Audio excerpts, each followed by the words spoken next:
জামশেদপুরে পৌঁছে আমরা চলে যাই দ্বিতীয় দিনে চান্ডিল ড্যাম দেখার জন্য। তবে যেহেতু দুপুর চলে গিয়েছিলাম, তাই আমরা দুপুরের লাঞ্চ এখানেই সারি।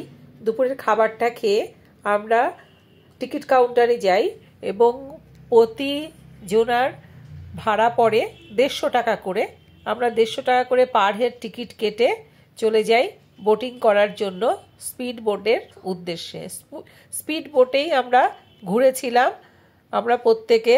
এর মধ্যে তো আমার নাতি তো ভীষণ উৎসাহিত, ভীষণ আনন্দিত।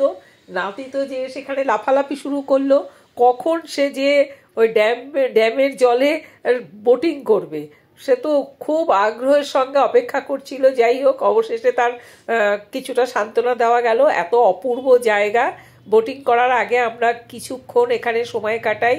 ভীষণ ভীষণ সুন্দর জায়গা। হ্যাঁ, ডাল লেক না হলেও অনেকটাই কিন্তু তার স্বপ্ন পূরণ করা যায় এখানে। সাইডটা দেখুন, ভীষণ সুন্দর, আপনাদের খুব ভালো লাগবে। এরপরে আপনারা পুরো ভিডিওটা দেখুন এবং উপভোগ করুন জায়গাটা কেমন। আশা করি ভালো লাগবে। তার আগে একটি রিকোয়েস্ট, আমার এই চ্যানেলটি একটু সাবস্ক্রাইব করে দেবেন এবং পরের ভিডিও আবার যখন দেব যাতে আপনাদের কাছে আগেই নোটিফিকেশান চলে যায়, সেই কারণে একটু বেল আইকনটা ক্লিক করে দেবেন।